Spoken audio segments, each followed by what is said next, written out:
Hello students, मैं हूं नीलेश कुशवाहा और हम पढ़ रहे हैं क्लास 12th बायोलॉजी का chapter second sexual reproduction in flowering plants.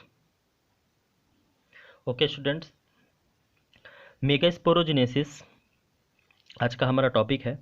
और मेगास्पोरोजेनेसिस को समझने के लिए हमको प्रीवियस के जितना भी नॉलेज है उन सभी को हमको इंक्लूड करना होगा। ठीक है, जब तक हम प्रीवियस चीज़ों को अच्छे तरीके से समझेंगे नहीं तो हमको समझने में थोड़ा प्रॉब्लम होगा। ठीक है, तो साथ साथ में आप मेगा स्पोरोजेनेसिस को पढ़ने से पहले, समझने से पहले, आप माइक्रो स्पोरोजेनेसिस में मैंने जो वीडियो आपको शेयर किया था उसको आप थोड़ा अच्छे से, ठीक है, क्लियर देख लीजिए, समझ लीजिए। उसके बाद आप इस अगर टॉपिक को पढ़ेंगे तो ज़्यादा अच्छे से आप समझ पाएंगे। चलिए स्टार्ट करते हैं। मेगा स्पोरोजेनेसिस देखिए, डेफिनेशन दिया हुआ है, the process of formation of mega spores from the mega spore mother cell is called mega sporogenesis. देखिए, तो मेगा स्पोरोजेनेसिस क्या होता है, सेम देखिए उसी के टाइप है, माइक्रो स्पोरोजेनेसिस के टाइप। ठीक है, कि देखिए क्या, कि फॉर्मेशन ऑफ मेगा स्पोर, ठीक है, मेगा स्पोर का फॉर्मेशन, ठीक है, किससे, मेगा स्पोर मदर सेल से। ठीक है, इसी को हम क्या कहेंगे, मेगा स्पोरोजेनेसिस कहेंगे। ठीक है, मेगा स्पोर और जेनेसिस मतलब क्या होगा, फॉर्मेशन होना, किसी चीज़ का बनना। ठीक है, तो मेगा स्पोर का फॉर्मेशन ही ना होना ही तो क्या कहेंगे, मेगा स्पोरोजेनेसिस कहेंगे। ठीक है स्टूडेंट्स, आपका जो एनसीईआरटी का बुक है उसमें इतनी अधिक डिटेल से चीज़ों को दिया हुआ नहीं है। ठीक है, इस टॉपिक का, इसलिए हम देखिए कुछ बियॉन्ड एनसीईआरटी जाके भी चीज़ों को समझने की कोशिश करते हैं, क्योंकि तभी हमारा जो टॉपिक है वह अच्छी तरह से क्लियर हो पाएगा। ठीक है, चलिए फिर स्टार्ट करते हैं। अब मैंने कहा कि जो माइक्रोस्पोरोजेनेसिस का जो आपका टॉपिक है, ठीक है, और डेवलपमेंट ऑफ एंथर वॉल का, ठीक है, डेवलपमेंट ऑफ एंथर का जो हमने प्रीवियस में जो भी नॉलेज लिया है, ठीक है, जो भी हमने स्टडी किया है वो सभी चीज़ें हमको क्लियर होनी चाहिए। ठीक है, तो वहाँ से भी हम चीज़ों को भी लेते जाएंगे और साथ ही साथ हम मेगा स्पोरोजेनेसिस को भी समझते जाएंगे। चलिए फिर स्टार्ट करते हैं। ठीक है, तो सबसे पहले हम जाते हैं आर्किस्पोरियल सेल पे। ठीक है, हमने वहाँ पर भी आर्किस्पोरियल सेल को देखा था। ठीक है, यहाँ पर भी उनकी बहुत बड़ी भूमिका होती है। तो देखिए होता क्या है कि सबसे पहले मेगा स्पोर के फॉर्मेशन के टाइम पे जो इपिडर्मिस होता है, ठीक है, उसके नीचे जो न्यूसेलस प्रेजेंट है। ठीक है, अभी हमने ओव्यूल के स्ट्रक्चर में न्यूसेलस देखा हुआ है। ठीक है, तो न्यूसेलस की कोई एक जो कोशिका है वह आकार में बड़ी हो जाती है। ठीक है, उसका जो प्रोटोप्लाज्म है वह क्या हो जाता है, डेंस हो जाता है। ठीक है, और इससे इससे ही क्या होती है वहाँ पे, मतलब न्यूसेलस की ही एक सेल हो गई। ठीक है, और यह आर्किस्पोरियल सेल का फॉर्मेशन कर देती है। ठीक है, आप फर्स्ट वाला जो डायग्राम है इस पे आर्किस्पोरियल सेल या प्राइमरी आर्किस्पोरियल सेल हम इसको कह सकते हैं, यह आप देख सकते हैं। ठीक है,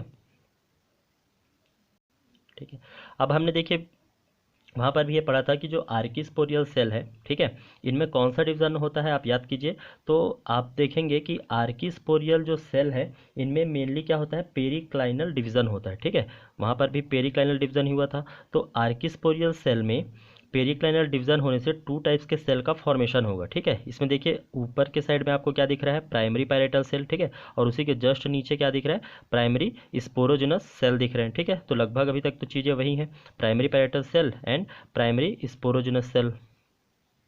अब देखिए स्टूडेंट्स, यहाँ पे क्या होता है कि जो प्राइमरी पैरेटल सेल है, ठीक है, यह जो प्राइमरी पैरेटल सेल है, यह सेल क्या होती है, अधिकतर केस में तो अविभाजित ही होती है, मतलब इनमें डिवीज़न नहीं होता। लेकिन कभी कभी क्या होता है, ये पेरिक्लाइनल व एंटीक्लाइनल डिवीज़न के द्वारा डिफरेंट टाइप्स के लेयर का फॉर्मेशन करा करती है। ठीक है, और जबकि जो प्राइमरी स्पोरोजेनस सेल है, ठीक है, इनमें क्या होता है, ठीक है, प्राइमरी स्पोरोजेनस जो सेल होती है, यह हमने वहाँ पर भी देखा था कि प्राइमरी स्पोरोजेनस सेल जो है ये किसकी तरह वर्क करती है, माइक्रोस्पोर मदर सेल की तरह वहाँ पे वर्क करती थी। ठीक है, तो यहाँ पर भी क्या होती है कि प्राइमरी स्पोरोजेनस सेल है वह मेगा स्पोर मदर सेल की तरह वर्क करती है। अब देखिए स्टूडेंट्स कि जो मेगा स्पोर मदर सेल है, ठीक है, मेगास्पोर मदर सेल्स में मेनली क्या, कौन सा डिवीजन होगा, मियोसिस डिवीजन होगा। ठीक है, और मियोसिस डिवीजन टू पार्ट्स में होता है, meiosis first and meiosis second. तो मियोसिस फर्स्ट में होगा ये कि यहाँ पर जो मेगास्पोर मदर सेल है, ठीक है, इनमें क्या होगा, मियोसिस फर्स्ट से टू यहाँ पे डाइट्स का फॉर्मेशन हो जाएगा। ठीक है, टू डाइट्स का फॉर्मेशन हो जाएगा। और फिर जब इनमें मियोसिस टू होगा तो ये जो डाइट्स हैं ये क्या है, 4 मेगा स्पोर्स में चेंज हो जाएंगे, या फिर ऐसा कर सकते हैं कि जो 2 डाइट्स हैं वो 4 मेगा स्पोर्स का फॉर्मेशन करेंगे, ठीक है, जो एक लाइन में होंगे इस प्रकार से, जैसा आप डायग्राम में देख रहे हैं। और इस कंडीशन को हमने पहले भी पढ़ा है, इसको हम क्या कहेंगे, मेगा स्पोर टेट्राट कहेंगे, ठीक है। वहाँ पे क्या था, माइक्रो स्पोर टेट्राट था, है ना। अब कंपेयर करके जैसे आप पढ़ेंगे तो आपको चीज़ें काफ़ी इजी लगेगी, ठीक है, और समझ में भी ज़्यादा अच्छे से आएगी। तो मेगा स्पोर टेट्राट का फॉर्मेशन हो गया। अब देखिए स्टूडेंट कि सामान्यतः होता क्या है कि जो मेगा स्पोर टेट्राट है, ठीक है, चारों मेगा स्पोर में से जो चलेजल मेगा स्पोर होगा, अब देखिए ओव्यूल के स्ट्रक्चर में हमने चलाजा के बारे में पढ़ा था, ठीक है, तो जो उस चलाजा रीजन के साइड का या उस तरफ का जो मेगा स्पोर होगा वह ही क्या होता है, फंक्शनल होता है। मतलब ये जो 4 आपको मेगा स्पोर दिख रहे हैं इनमें से कोई एक ही क्या होता है, फंक्शनल होता है, बल्कि जो 3 होते हैं, ठीक है, जैसे डायग्राम में आप देख सकते हैं कि जो 3 मेगा स्पोर हैं, ठीक है, 1 2 3, ये क्या हो जाते हैं, डी जनरेटिंग मेगा स्पोर्स होते हैं। मतलब ये डी जनरेट हो जाते हैं, क्या बोलना चाहिए कि नष्ट हो जाते हैं, ठीक है। और ये जो एक जो होगा, मतलब ये 4 मेगा स्पोर में से कोई एक ही फंक्शनल होगा जो चलाजा की ओर होगा, ठीक है। और यह जो फंक्शनल वाला होगा इसी से एम्ब्रियो सेक का फॉर्मेशन होता है, या फिर एम्ब्रियो सेक का निर्माण होता है, जिसको हम फीमेल गैमेटोफाइट कहते हैं, ठीक है। और जो शेष तीनों जो मेगा स्पोर्स हैं वह क्या हो जाते हैं, डीजनरेट हो जाते हैं।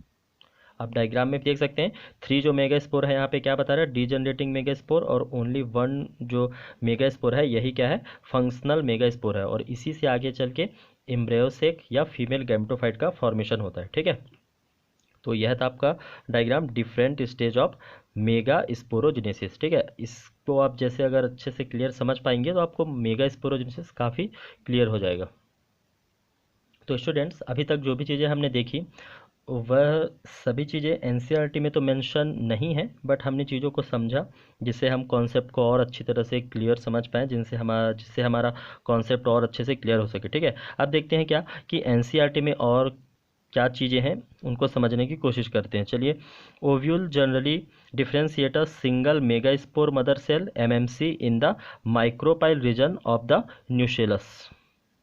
तो देखिए स्टूडेंट्स होता क्या है कि ओव्यूल में मेनली जो न्यूसेलस वाला जो रीजन होता है, ठीक है, जो मेनली न्यूसेलस भी कहाँ, माइक्रोपाइल रीजन का, ठीक है, उसमें क्या होता है कि ओव्यूल में माइक्रोपाइल रीजन में न्यूसेलस से ही क्या होती है, एक जो वहाँ पे सेल होती है वही क्या है, मेगा स्पोर मदर सेल का फॉर्मेशन कर देती है, ठीक है। अब वह मेगा स्पोर मदर सेल में आगे चल के क्या होता है उसको हम समझते हैं, ठीक है। It is a large cell containing dense cytoplasm and a prominent nucleus. अब देखिए कि न्यूसेलस का ही एक सेल था जो मेनली क्या है, मेगा स्पोर मदर सेल में चेंज हुआ, ठीक है। तो इसमें क्या है, जो इसका साइटोप्लाज्म है वो थोड़ा डेंस टाइप का होगा, ठीक है, और इसका जो न्यूक्लियस होगा वो, ठीक है, प्रोमिनेंट टाइप का होगा। द एमएमसी, ये तो क्वेश्चन है इसको हम छोड़ सकते हैं। Meiosis result in the production of 4 mega spore, ठीक है। अब म्योसिस के रिजल्ट से क्या होता है, 4 मेगा स्पोर्स का फॉर्मेशन होता है। देखिए तो काफ़ी सारा चीज़ों को इनमें मेंशन नहीं है एनसीईआरटी में, बट यह है कि हमने देखिए बियॉन्ड एनसीईआरटी जाके चीज़ों को समझा है, ठीक है, इसलिए हमारा जो कॉन्सेप्ट है वो क्लियर है, ठीक है। हमने ये सब चीज़ों को अभी देखा है। चलिए एनसीईआरटी का जो डायग्राम है उसको भी एक बार हम देख लेते हैं। इस डायग्राम में आप देखिए कि है क्या, देखिए न्यूसेलस, ठीक है, माइक्रोपाइल एंड में इसमें एक क्या है, सेल है जो मेगा स्पोर मदर सेल की तरह वर्क कर रहा है, ठीक है। म्योसिस डिवीजन होगा यहाँ पर। म्योसिस फर्स्ट से क्या होगा, डाइट का फॉर्मेशन होगा, मेगा स्पोर डाइट का फॉर्मेशन हुआ। ये देखिए 2 सेल्स हैं इसमें, ठीक है, न्यूसेलस के cell.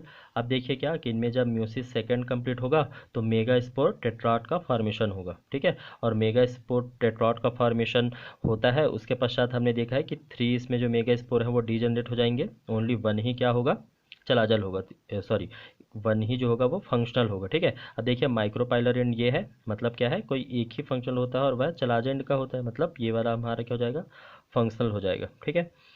Okay students, mega spore देखिए हुआ क्या कि फंक्शनल मेगा स्पोर, ठीक है, और फंक्शनल मेगा स्पोर खुद क्या था, हैप्लॉइड था, ठीक है, मतलब एम्ब्रियोसेक भी आपका क्या होगा, हैप्लॉइड ही होगा, ठीक है।